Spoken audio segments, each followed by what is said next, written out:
на љубавиот букет е направен од најразлични цветови.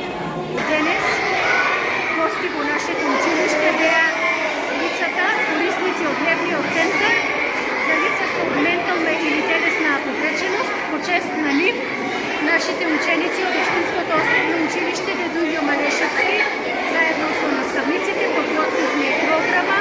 Оваа прилика ќе ја искористам да го честитам 3 декември, меѓународниот ден на лицата, да им посакам добро здравје, да нема предрасуди и тие да се чувствуваат во општеството исто како и останатите ученици.